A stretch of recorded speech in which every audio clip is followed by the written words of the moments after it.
जो लोग NPS, OPS, UPS के बारे में बात करें उनसे अनुरोध करिए कि अपने जीवन के कीमती समय में से सिर्फ कुछ मिनट निकालकर इस वीडियो को देखें।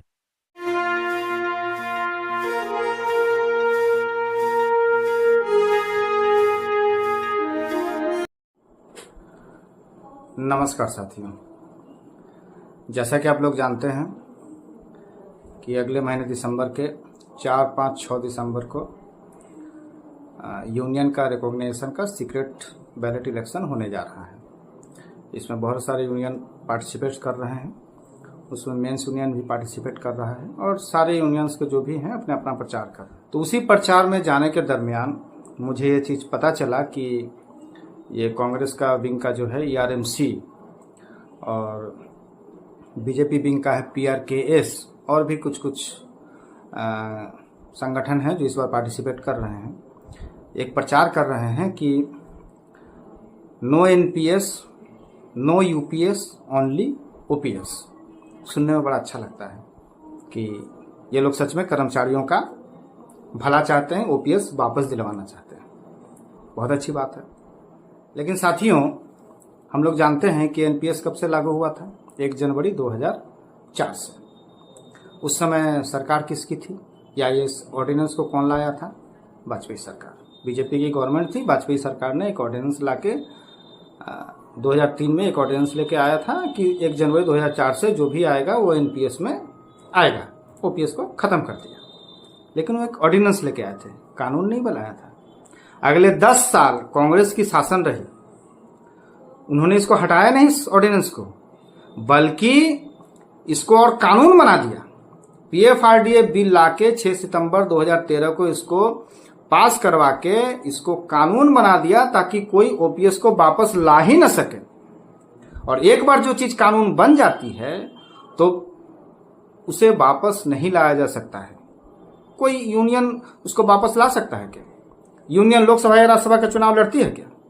उसको वापस करने की ताकत सिर्फ संसद को ही है। फिर से उसे कोई संसद भवन में लाएगा, 2/3 मेजोरिटी से उसे पास करवा के तब उसको भंग करना पड़ेगा। पहले वालों को कैंसिल करना पड़ेगा, एनपीएस कानून को, पीएफआरडीए को। तो अब यूनियन के पास क्या रास्ता बचा? मेंस यूनियन एआईआरएफ ने उस समय सोचा कि अब हमारे पास सिर्फ 2 ही रास्ते हैं। पहला, सांसदों पर प्रेशर क्रिएट करें, क्योंकि हम तो सांसद हैं नहीं, तो सांसदों को पकड़ना पड़ेगा। इसीलिए 7 बार संसद का घेराव किया गया। और दूसरा रास्ता क्या बचा कि एनपीएस में ही इतना सुधार कर दो कि ओपीएस और एनपीएस में कोई अंतर ही नहीं रहे। ये ठान कर इन्होंने आगे बढ़ना चालू किया और किया। आप देखेंगे, पहले एनपीएस में कंपनसेशन नहीं था, कंपनसेशन लेके आए। पहले एनपीएस में ग्रेच्युटी नहीं देने की बात थी, ग्रेच्युटी आ गई। एनपीएस में हम लोग पीएफ से पैसा नहीं निकाल सकते थे, अब 3 टाइम्स निकाल सकते हैं विथ कंडीशन कि उसको भी नॉर्मलाइज करने का प्रयास किया जा रहा है। पहले एनपीएस में गारंटीड पेंशन नहीं था, अब हमें गारंटीड पेंशन मिल रहा है यूपीएस के through. 50% guaranteed pension with DA and DR. Family pension भी पहले गारंटीड नहीं था, अब family pension 60% guaranteed with DA and DR. तो अब ओपीएस और एनपीएस में ज्यादा डिफरेंस क्या रह गया? सिर्फ एक, जो हमारा 10% कट रहा है पैसा, उसके बारे में सरकार अभी तक कुछ नहीं बोल रही है। बोल रही है कि हम लमसम एक 6 महीना का अमाउंट आपको रिटायरमेंट के बाद देंगे। जो बात वार्ता आई है, पूरी बातें आएगी जब ड्राफ्ट आ जाएगा 1 अप्रैल 2025 को, तब सारा चीज क्लियर हो जाएगा। लेकिन जो सामने बात आई है वो बातें मैं आपके सामने रख रहा हूं। इसीलिए एआईआरएफ ने ठान लिया है कि अब हमारा जो 10% का पैसा, जो हमारा पैसा है रिटायरमेंट के बाद विथ इंटरेस्ट हमको मिलना चाहिए, और इसके लिए वो सिग्नेचर कैंपेन चला रही है।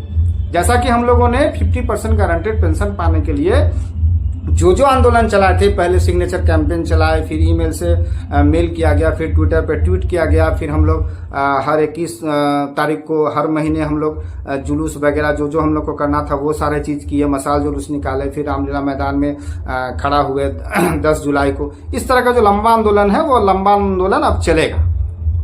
लेकिन सवाल ये है कि इतना लंबा आंदोलन करने की जरूरत क्या थी? 20 साल लग गए साथियों।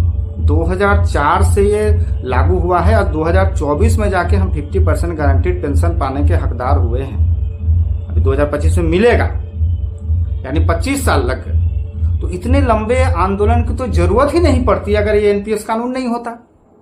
हम लोग भी रिटायर होते एज यूजुअल, पुराने वाले जैसे रिटायर होते थे वैसे हम लोग को पेंशन मिलता था। ये ओपीएस, एनपीएस, यूपीएस, फलाना ढिमका, ये सब तो कुछ रहता ही नहीं, इसका अस्तित्व हम लोग नहीं जानते, हम लोग सुनते भी नहीं ये नाम। तो जो लोग इसको लेके आए, बीजेपी वाले ऑर्डिनेंस लेके आए और कांग्रेस वाले उसको कानून बना दे कि कोई ओपीएस ला ही ना सके, अब वो लोग आके कह रहे हैं कि वो लोग हमको आपको ओपीएस वापस दिलवाएंगे। किसे मूर्ख बना रहे हैं, आपको कि हमको, या हम सभी को? इस बात को समझने की जरूरत है साथियों। ये लोग इसी तरह मूर्ख बनाते हैं, मूर्ख बना बना के 70 साल तक देश पर राज किए। आप पिछला चुनाव देख लीजिए, अभी की बात नहीं कर रहा हूं, 5 साल पहले चला जाइए। ओपीएस एक बड़ा मुद्दा बनाया करके 3-4 जगह स्टेट में आ गए, झारखंड में आ गए, छत्तीसगढ़ में आ गए, राजस्थान में आ गए, आप वाले पंजाब में आ गए, हिमाचल प्रदेश में आ गए। क्या हुआ? कहीं भी ओपीएस वापस आया? कहीं नहीं आया। प्रयास तक नहीं किया इन लोगों ने। झारखंड में कहीं शायद सुने थे कि प्रयास किया था तो पीएफआरडीए वालों ने बोल दिया कि नहीं, ऐसा कोई कानून नहीं, हम पैसा वापस नहीं करेंगे। बात है कि क्या इनको ये चीज मालूम नहीं है? इतनी बड़ी पार्टी है, मालूम है, फिर भी आपको बेवकूफ बनाते हैं। और यहां भी आपको हमको बेवकूफ बनाकर रिकॉग्नाइजेशन पाना चाहते हैं। अभी आप पर और हम पर है कि क्या हम बेवकूफ हैं, हम बेवकूफ बनेंगे? ये विचारणीय बात है साथियों। अगर आपको लगता है कि नहीं, ईआरएमसी वाले जो कांग्रेस समर्थित जो पार्टी है, ईआरएमसी यूनियन है, अगर उन्होंने एनपीएस का कानून लाके, पीएफआरडी बिल लाके बहुत अच्छा काम किया है, कर्मचारियों के हित में काम किया है, तो आप ईआरएमसी को वोट दीजिए।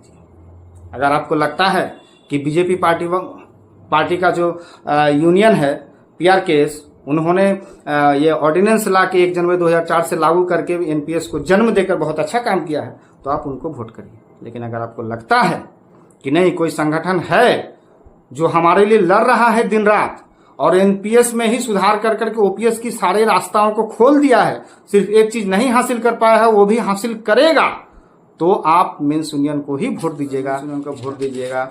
हमारा चिन्ह है गैंती छाप, देख सकते हैं साथियों। ये गैंता इसलिए है, ये गैंती यूज करता है मजदूर लोग, हम लोग मजदूर हैं, इसलिए हमारा चिन्ह भी गैंती है।